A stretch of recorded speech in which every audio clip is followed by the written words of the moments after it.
So thank you guys for joining us today. We're certainly excited to get into the newest ADU provisions and guidelines for both single family and multifamily owners. And with that being said, Steve and I had some really good conversations about this topic. And I think we also recognize that we may end up with a few more questions than answers on some areas, just because of how new some of the provisions are. But with that being said, our goal today really is to have Steve educate us on the newest provisions, how they might impact us as property owners, and really try to make sure that you're able to walk away with some answers and a better understanding of kind of what your options are with the newest changes.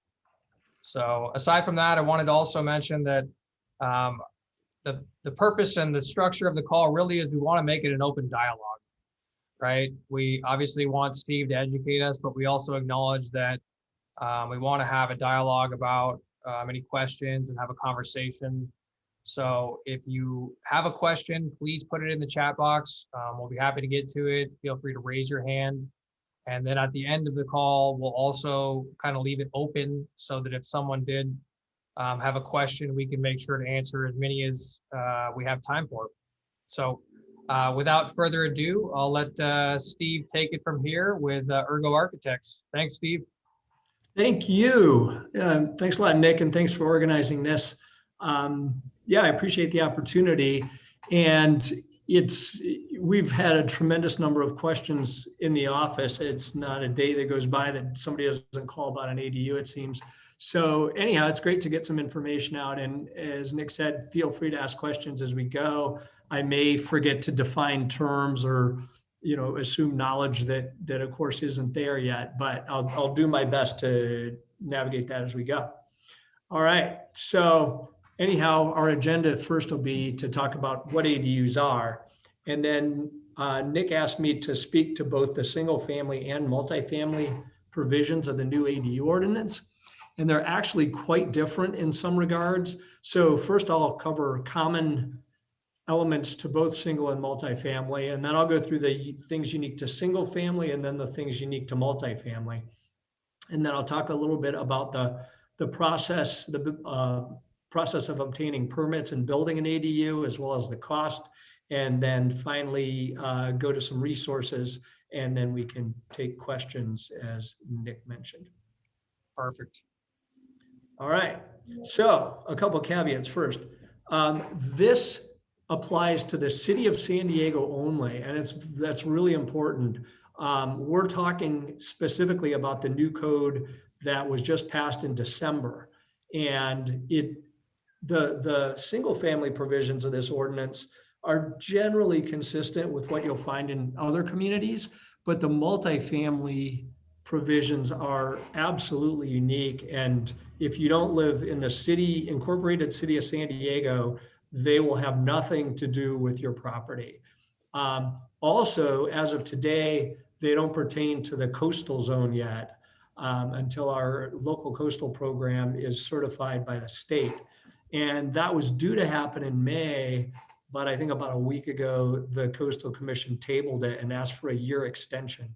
So they think it may happen late summer, but who knows? They did say that they don't expect it to take the whole year, but it'll be a while.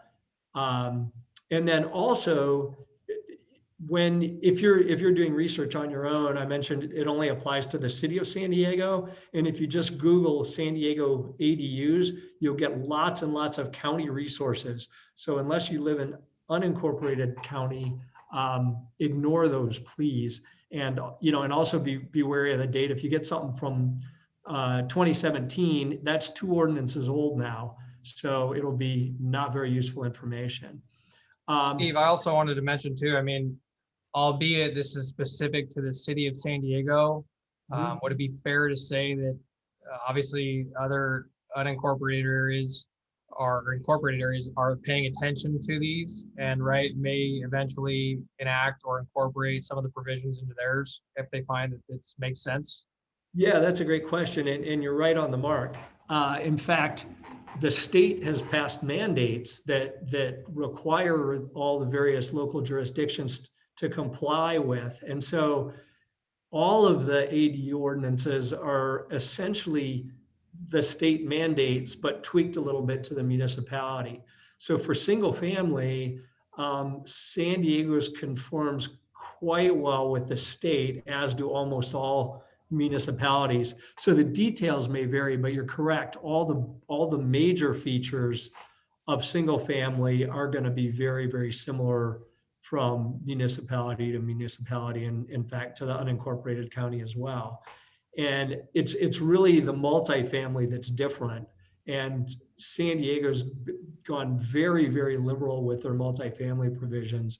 And I'm not aware of anybody else around that has similar multifamily provisions to what San Diego just passed in December. Perfect. Thanks for that extra context. Sure.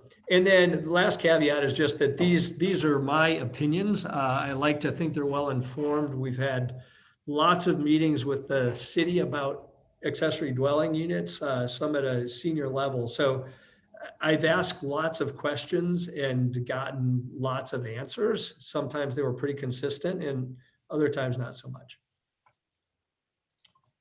All right, so on to what is an ADU? This is probably what most people have in their heads when they are talking about ADUs. ADU stands for accessory dwelling unit, and that means that it's kind of a secondary unit on the property to the primary dwelling unit, which may be your current home. This is also an ADU, as is this. So the definition is really broad, and I want you to keep that in your mind and don't kind of pin it down to any one thing, because these ordinances can be arrayed in a wide variety of circumstances, often to the property owner's advantage. So a working definition of an ADU is an independent living space that you can legally rent. And the details vary beyond that. I'll flip up the city's definition that you can read, but it's really as broad as that now. It used to be very specific. It started out very, very specific, and it just gets broader and broader with each ordinance, to the point that most anything fits the bill now. There's also you can't go below 150 square feet, but that's getting to be, a modest size hotel room. So you're unlikely to need to do that. All right, so advantages. Why are we here? Well, first of all, density. And what I mean by that is ADUs allow you to put more units than you'd otherwise be allowed to on your property.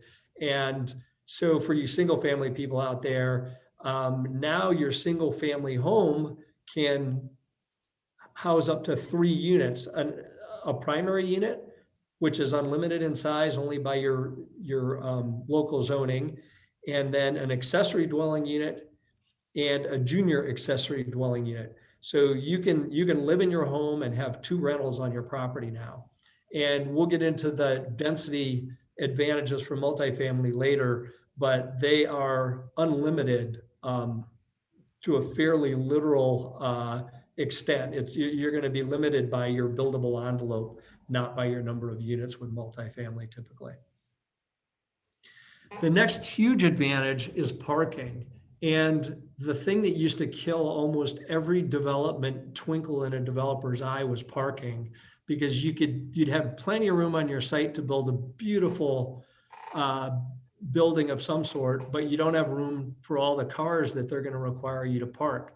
And the beauty of the new ordinance is not only does it not require parking for the accessory dwelling unit itself that you're going to build, or the JADU, but also it doesn't require you to replace any parking that may have been removed in order to build that.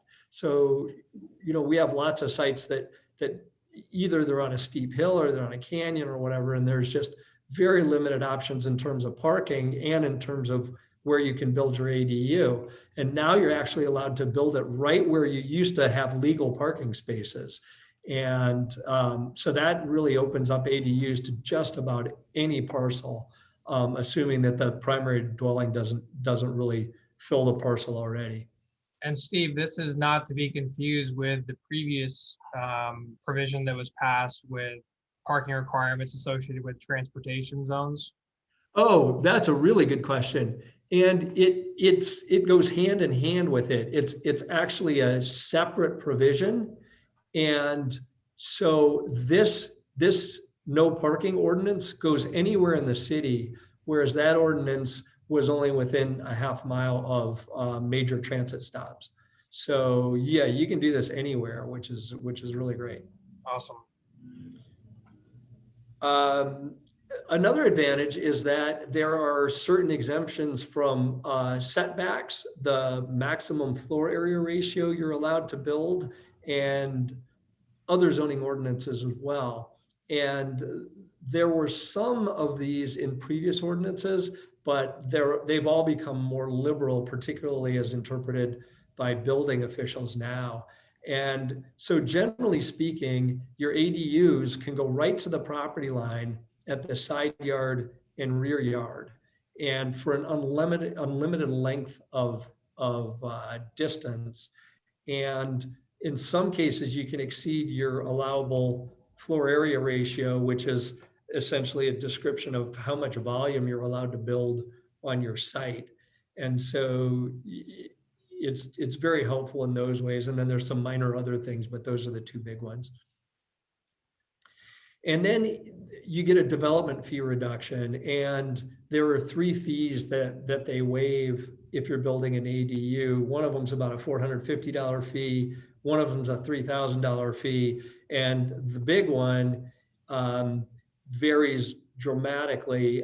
Nick asked me the other day what it was, and I looked it up. And some neighborhoods it's as low as a little over 2,000, and in some neighborhoods it's as high as $130,000 per unit.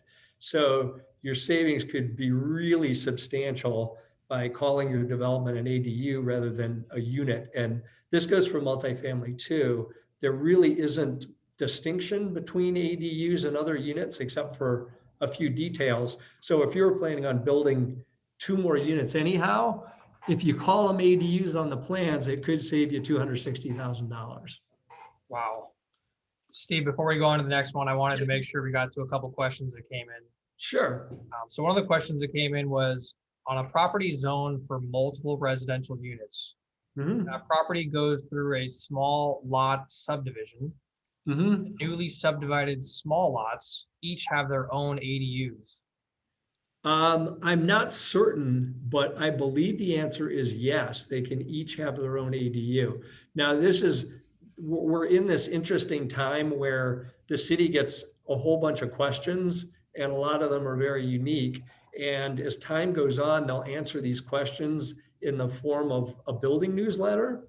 And they've already issued one building newsletter, but in my conversations with the senior who's in charge of this, he said they're already almost done with another building newsletter. And hopefully we'll get some of these questions answered. And maybe in the discussion, I'll bring up a couple of the other questions that immediately leapt to my mind that I've asked and gotten responses on.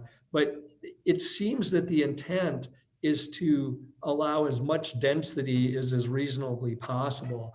And I think on these small lots, I think the issue you're going to have is physical space to accommodate the ADU.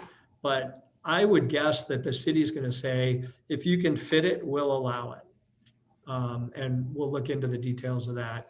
That would be something we'd have to get with the city to confirm. Okay, perfect. And also wanted to mention too, we're going to follow up with an email that has some resources for you guys. So I'm sure that'll help kind of figure out, hey, how do I know if a new building newsletters come up, or right, where do I go to get that? Things of that nature. We'll have some resources for you guys on that. So no worries on that. And then secondly, the other question I wanted to follow up on from another question was, in what cases is it allowable to exceed FAR? Yeah, and that's that 800 square feet I just mentioned. So the state, this is part of the state mandate, and the state had, in the state code, there was something that said that, and a bit of the history of how all these ordinances came about is the state passed mandates, and then some of the cities say, oh, that's a great idea, and they adopt the mandates. Other cities, and they tend to be coastal cities, don't want that density in their communities, and so they've fought these ordinances tooth and nail. So what they've often done is they've tried to pass these state mandates so narrowly that it's actually impossible to build an ADU in their communities. So with this draft of the state ordinance, the state said, I don't care how you try to box them in and prevent people from building an ADU, every single homeowner is entitled to build an 800 square foot ADU somewhere on their site, and you have to figure out a way to make it happen. And so the San Diego kind of took that and ran with it. And so when they passed their ordinance, they kind of expanded it to say that not only the state code was written from a perspective of if you have no other choices, you can exceed your FAR by 800 square feet. Like, let's say you'd already built out your full FAR, you can still build an 800 square foot unit. And the city of San Diego has gone even farther than that. And I actually did have a conversation about this provision specifically with a senior planner. And what he said was that if, for example, you have 400 allowable square feet left in your FAR, you can't build a 1,200 square foot FAR that balloons out to fill your extra 800 square feet, but you could build an 800 square feet FAR that uses 400 of your existing and, the kind of 400 bonus. But the size, if you're going to exceed the FAR by 1 square foot, they're going to limit the size of your ADU to 800 square feet, if that makes sense. Yeah, that's helpful. Any All other right, questions? moving on. Carry on? Yep, we're ready to go. Okay, we will carry on. Okay, and then there are expedited permitting provisions in the ordinance. They look very specific, but we found that in practice, our ADU projects are not proceeding any more quickly than our non-ADU projects. And it's very difficult to actually enforce the speed mandates on the city. So they do their best, but they're very backlogged and very understaffed at present. So don't be misled by the title of the statement of No, and I think that's a big misconception. We'll have homeowners call us and go, well, then you mean I can't have a permit 30 days from today? And we'll go, right, you can't have a permit 30 days from today. It's just impossible. So there's still a lot to the process, and I'll go into that in a little more depth later. But yeah, it's not an instant thing, and the city likes to imply that it is.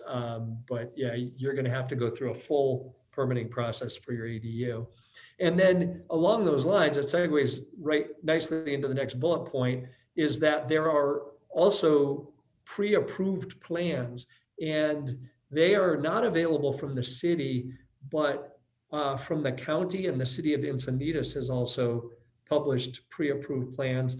And the nice thing is that the city of San Diego says that they will accept either sets of plans from Encinitas or the county as pre-approved. And so Nick mentioned that we were likely to get a lot of questions on these. So I have downloaded some of those plans. This one is from the county, and this is just a simple rectangular building. That's the floor plan. There are the elevations. And so these tend to be very simple buildings, but something to mention is even in these pre-approved plans, there's a lot of decisions that the homeowner has to make. Like there's a number 2 pointing at the wall, which appears to be a stucco wall, but you have to fill in on your plans what that stucco system is.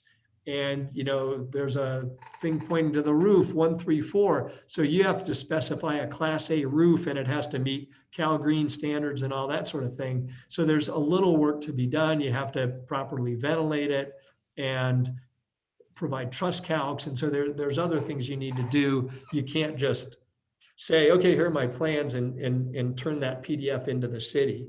So there's pre-approved plans, kind of. Kind of, yeah, Gotcha. they're mostly approved. And as Nick and I were talking about this a week or so ago, there's lots of steps to the permitting process, and it gets routed to 5 different departments. And so your pre-approved plans will make it 80% easier to get through one of those 5 departments is kind of what it boils down to. But it is a big help, and it does, it saves time because you don't need to hire an architect in many cases, and it'll also save you some time in the plan check process, because there are going to be fewer structural plan check comments than you'd get otherwise. So it definitely is a money saver, but in the scope of things, I would say it would save you a few to several $1,000s, and in the scope of a $200,000 to $500,000 project, that might not amount to much in the end. Here's renderings of one of the city of Encinitas's plans, and you can see that it's the same ADU, but one's siding, one's stucco, and one's stone. So they kind of give you some options there, but that's pre-approved plans. Now, some of the things to keep in mind if you're planning on building an ADU is they can't be sold separately from the primary unit. It's all one development, one parcel. You can't use them as vacation rentals. Size is restricted to 1,200 square feet, as we all have already mentioned. And for the multifamily people out there, something that leapt to my mind is if you build, say, 4 detached ADUs that are standing apart from your primary, say, 8-unit building, and you want to condoize that 8-unit building one day, how does that work with the ADUs? And we don't have an answer on that. That's one of these things that, they just haven't gotten to yet. But they're working with the more common questions first. So that remains unanswered. It may be that they can link one ADU with one apartment and get through it that way, but it still remains unclear. Another one is that, as I mentioned earlier, this is not yet in effect in the coastal zone. Right now, you need a coastal development permit for any ADU development, and it's very likely that in this one that's about to pass that we're discussing today, you'll be able to take advantage of all the exemptions you could for any other development in the coastal zone. So it could dramatically expedite the process for all of you in the coastal zone. And then finally, you still have to conform to all the building codes. A lot of zoning ordinances are waived, but with the exception of sprinklers and solar panels in certain cases, you still have to completely conform to all the state building codes. All right, might be a good time. Are there more questions that have come in, or? Yeah, we just had one more question that was posed to the kind of prefab container ADUs that have already had state approval. Mm-hmm. Yeah, and that's a great question. Those are almost exactly the same. They go in the same category as pre-approved plans.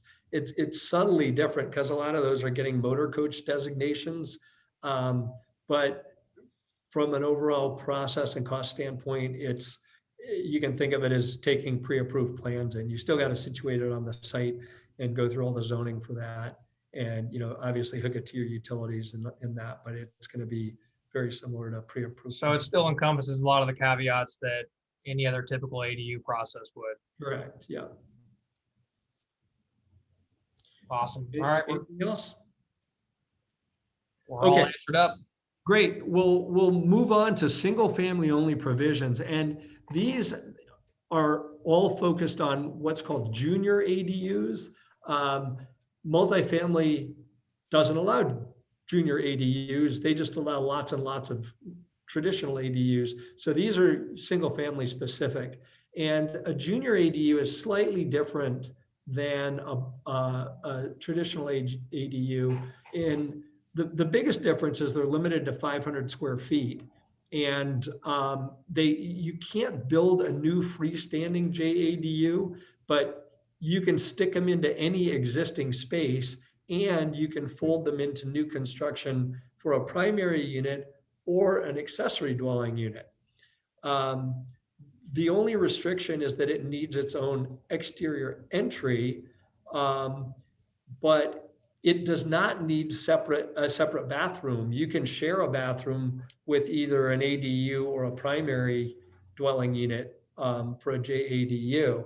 But one of the biggest limitations for all you property owners out there that aren't thinking about this for your own home is you can't have JADUs on a property when you don't live in one of the 3 units on your site. Whoops. All right, and then multifamily only. I seem to have these bullets dropping in. Multifamily is just radically different in a number of ways, but there are 3 different ways to use the ADU ordinance with multifamily. The first is for those of you out there that have a very large single family home in a single family zone, and you're like, I could break up this 6-bedroom home really easily.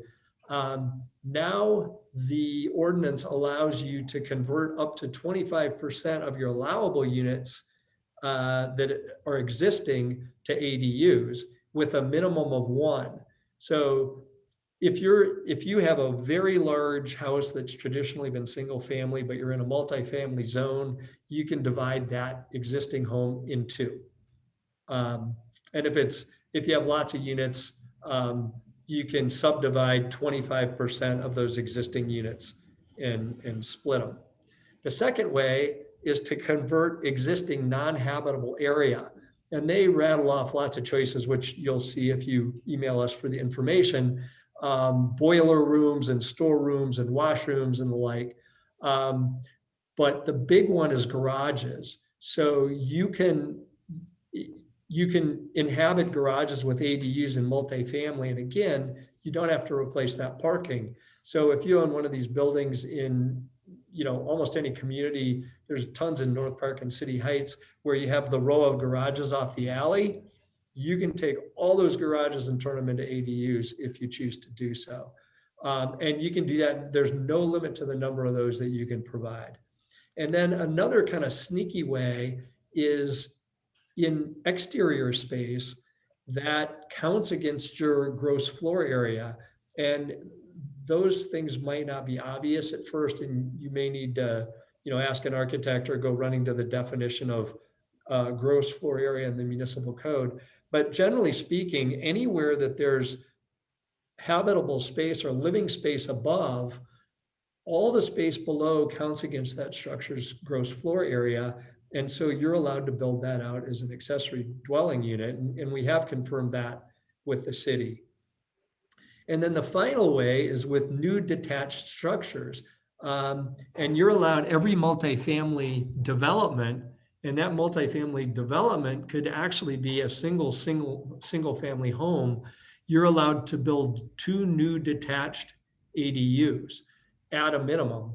And then we're going to try to steer clear mostly from the affordability provisions of these new ordinances, because then, the options just kind of split off exponentially. But many of these things, you can have an ADU match if you provide an affordable unit.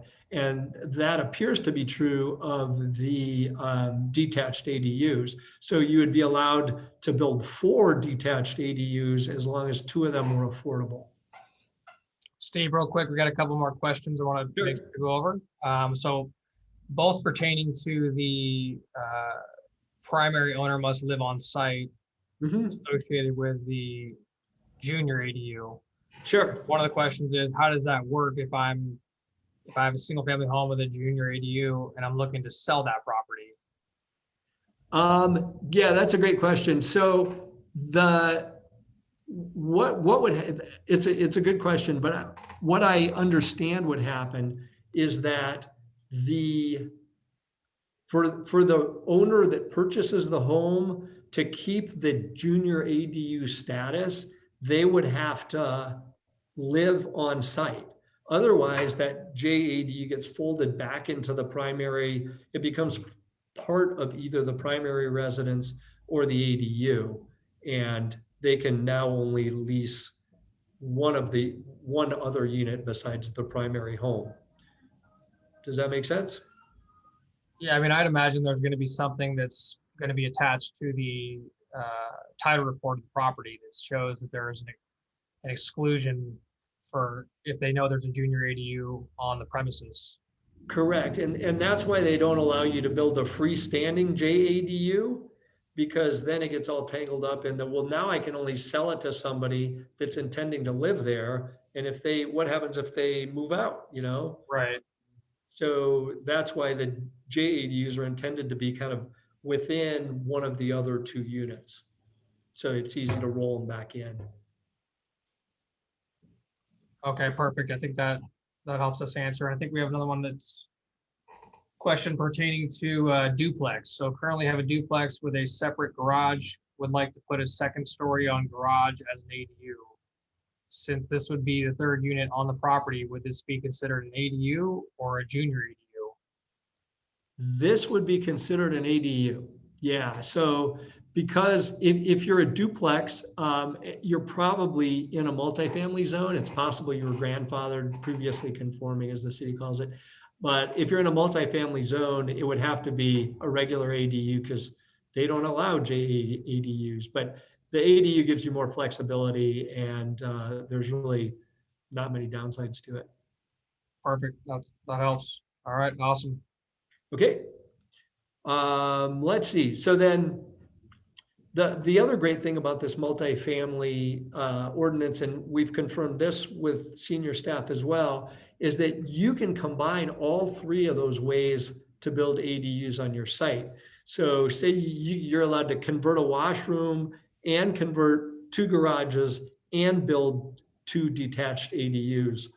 And so you get 5 new units or whatever. But yeah, you can mix and match the provisions all you want and really increase your density that way. And then we'll touch on this only very briefly, but part of the code says that for every ADU you build, you can optionally build an affordable ADU. And developers out there, you're always used to thinking of the affordability provisions as things to avoid. And usually you're forced to provide affordable units and you lose a lot of money on them. And sometimes you provide them in exchange for incentives. So you say, well, why would I ever provide an affordable JADU when nobody's got a gun to my head? Well, the answer is that they have broadened the affordable definition for ADUs to also allow moderate income. And the old definition was 30% of 50 or 60% of the area mean income for affordability. And now for moderate, it's 100, the 50% goes to 110%. So, or the 60% goes to 110. So you can charge almost twice as much as you used to be allowed to. And, you know, our back of envelope calculations made it clear that these are good investments. Even if they're affordable, you can charge enough for them that you're likely to hit market rents, if not very close to that for smaller units. You probably don't want to build 1,200 square feet, but it may be space constraining anyhow. So keep an open mind to affordable units now with these ADUs because they're possible when they didn't used to be. All right. So the process, it does require a building permit with the city. In the handouts we have, it identifies what that process is and all the things you'll need to submit. It can look daunting. It can be daunting, but for those of you who want a good project, it can be kind of fun, I suppose, or you can hire an architect. It doesn't even require an architect unless you're multifamily. you can hire a draftsman or unlicensed professional, and they can usually help you with the submittal process.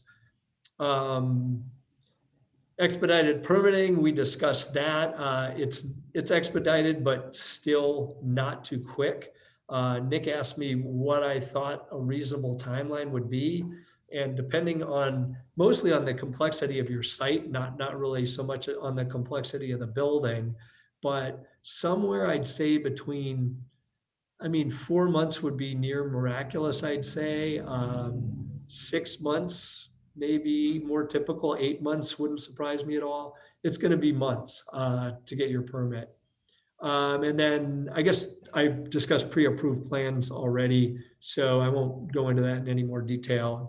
So in essence, Steve, if someone's looking to start today on the process for adding an ADU or what have you for their lot, you're looking at least 12 to 18 months for the entire permit process, approval, and construction.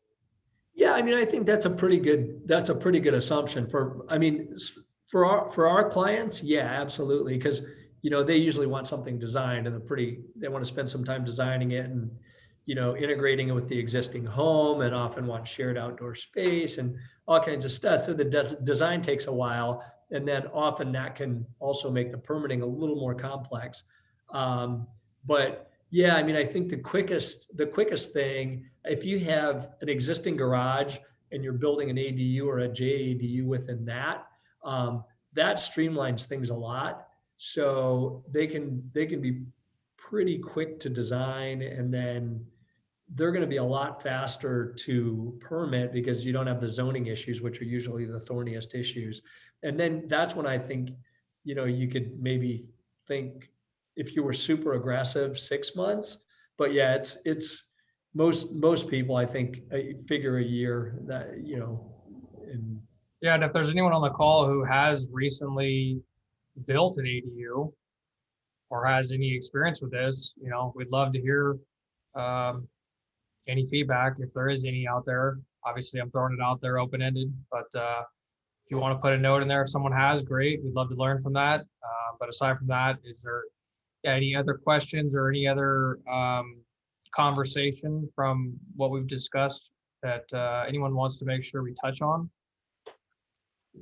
We'll let that hold, and then Steve, I'll let you move over to the cost structure. There we go. Okay, sounds good. So one of the first questions we always get is, what do these things cost? And when discussing cost, I want to emphasize you should be really clear on distinguishing between hard cost and soft cost. And hard cost is generally, if you're going to hire a general contractor to build, that's going to be the amount of money you pay your general contractor, just that one individual. And so it can vary, some might include the hardscape, the sidewalks and driveways. Others might say, we'll leave that to another trade. But usually we're talking just the structure and what's immediately around it when we discuss hard cost. And soft costs are everything else. So Nick suggested I provide some examples. So we have, of course, plan check, permit, and permit fees. Another fairly large couple of fees you'll be responsible for are school fees and water and sewer capacity fees. So, collectively, those fees are going to be several $1,000s, probably with typical ADUs somewhere in the, $10,000 to $18,000 range, just throwing numbers out there. And then, of course, you have design and engineering fees. You can avoid most of those by doing the pre-approved plans. And then in certain cases, you'll have surveying and geotechnical fees. Those can get pretty pricey, but most of your typical flat lots, in a fairly dense neighborhood, you shouldn't need geotechnical. They may ask for a survey in some instances. And then you'll all need energy consulting, because you got to get Title 20 energy calculations done, even for the pre-approved plans. But that's only about $300, so not a big deal in the scheme of things. And then there's, depending on how your contractor bills, site work, utility hookups, and landscaping. And you can try to fold those into your primary contract, or they can be done independently. So those are the big costs. And so the soft costs vary a lot. Hard costs we're seeing mostly in the range of $230 to $350 a square foot. And so the costs go lower as the buildings become larger and simpler, and the costs go higher as they become typically smaller and have nicer finishes and are just more complex to build. So I would say the first image I started with, that's going to be in the maybe 250 to 300 range. We can't know what kind of finishes are in there, but I would be guessing somewhere in there based on it was very simple, but it's also pretty small. And then the things you see on the cover of Dwell magazine, those can be $400 a square foot and above, particularly if they're surrounded by lots of nice, decks and amenities, outdoor amenities. So Yeah, it anyhow, probably just depends on your use, right? what's that? I said the cost obviously would be in relation to what's the intention of your use, right? Is it something you want to use for family and friends, or is it something you're just looking at solely as an investment for a return on your money? In which case, you're going to have it be more simple and straightforward. Well, that's exactly right. And so, yeah, it really does vary. And some people, it's getting to be much more common when you're not really building your ADU as a rental, but you're building it as part of a family compound for, a multi-generational family, or simply, as sort of a cabana that serves the backyard, that you think if you design it as an ADU, it'll add resale value, which it will, So, yeah, in those sorts of situations, it will really vary dramatically because, most of our clients come to us because, they don't they don't want the first set of plans I showed you from the county. They want something really nice, and so yeah, our designs tend to be people who are looking to spend $300 a square foot and more, I would say. Perfect. We got one more question I want to make sure we get to. The question is there a rule of thumb for the maximum number of ADUs that can be built on a lot zoned for multifamily? Say the lot is zoned for 4 dwelling units prior to having any ADUs on it. Yeah, and so that's another question we've been working to sort out with the city. And so the technical answer is it's unlimited theoretically, but so one question I've been asking and haven't gotten a good answer yet is, okay, so I'm a developer and I have that fourplex, say, at the front of the site, and I have 100 feet at the back of the site with nothing going on except a clothesline. I want to build a 5-story high ADU hotel with 40 units, and I'm good with having 20 of them be affordable units. Can I build those 40 units, just conjure them out of thin air? And I haven't gotten a hard no yet, but my suspicion is that's too good to be true. I think what they're going to interpret in the end, when they finally interpret this, is they'll say, you can, using the 3 means that I identified earlier, you can build as many ADUs as you can on your lot, and then you can double it through affordability. So it's going to be somewhat limited. And a question I did get a hard answer for is, okay, going back to the first example, let's say I'm a developer and I have all that space, but I can't take advantage of any of it except for building the duplex I'm allowed to, because there is no, my units are already small and I don't have any common space that I can convert. So what can I do? Well, I said, well, why don't I build a row of garages and build a common party room above them and build a huge laundry room above that? And as soon as I get my final inspection, now I have existing space and I can convert it all to ADUs, right? And the answer is right. You can then convert it all to ADUs. And I said, okay, great. Now we're getting somewhere. So if I can do that, why don't I just do it in one step? And the answer was, we won't let you do it in one step because we want you to provide affordable units. So if you don't want to provide affordable units, you got to jump through the hoops and build your space first and then convert it. And so just yesterday we had a conversation about, okay, but as I build out my space, can I kind of pre-plumb it, anticipating that I'm going to convert it? And the answer is, I got a very mushy answer, which was what I expected. But the basic answer was, I apologize, we got a weed whacker outside.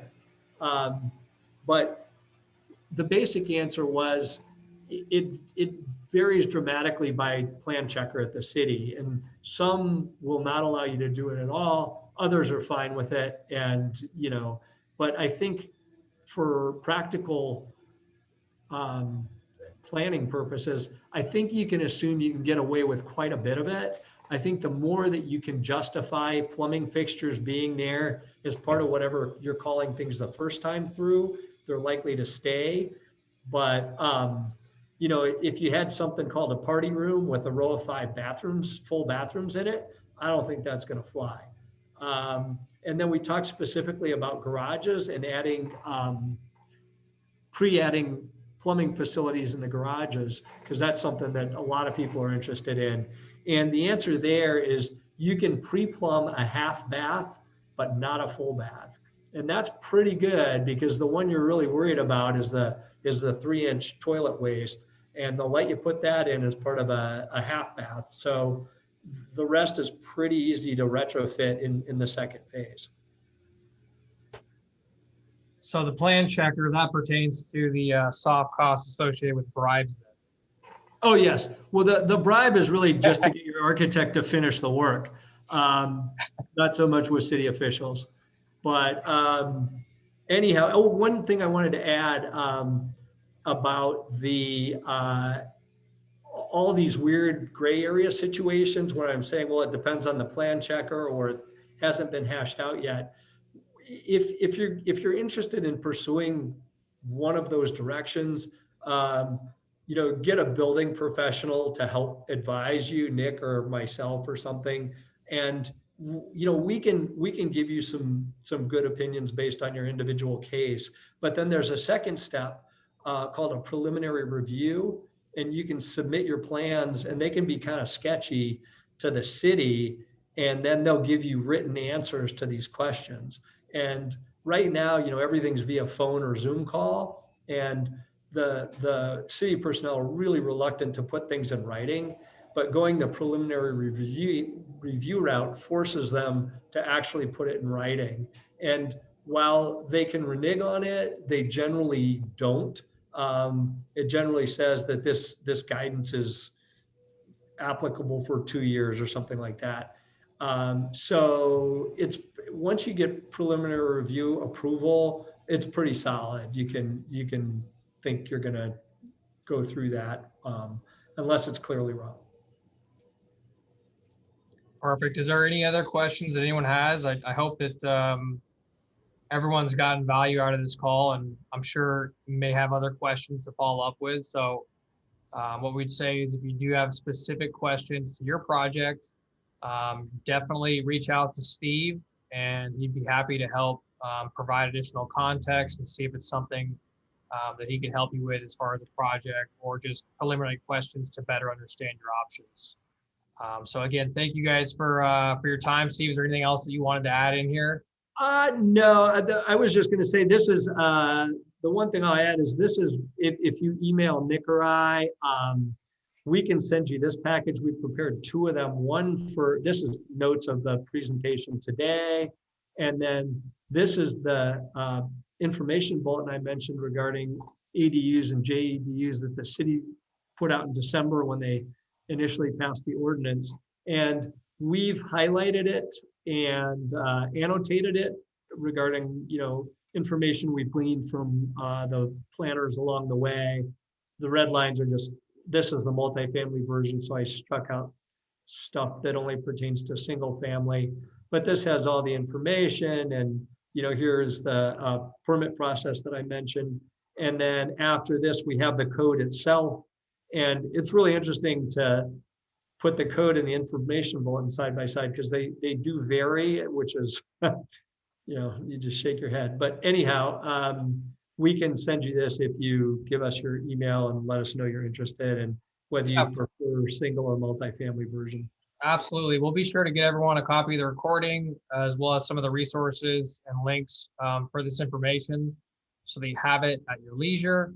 And obviously, we appreciate everyone's participation and look forward to the next educational class next month. So also know that Steve and I have talked and committed to doing something later in the year as well for any new provisions, right? Or maybe there might be a few case studies that come up for projects that take on the new provisions and help provide more of a path or guideline that we can use to better help for information purposes. Yeah, and as Nick mentioned a little earlier, any of you out there that could provide such a case study, we would love it because oftentimes, we're not privy to the financial information, even when we design a project. So we know what the contractor bid, but we a lot of times we don't know what it actually cost. So yeah, if you can get recent numbers, I would be very interested in that. Also, That'd be awesome. if you have a great builder or great architect, that would be great. Awesome. Hey guys, have a wonderful weekend. Stay safe and look forward to next conversation in education.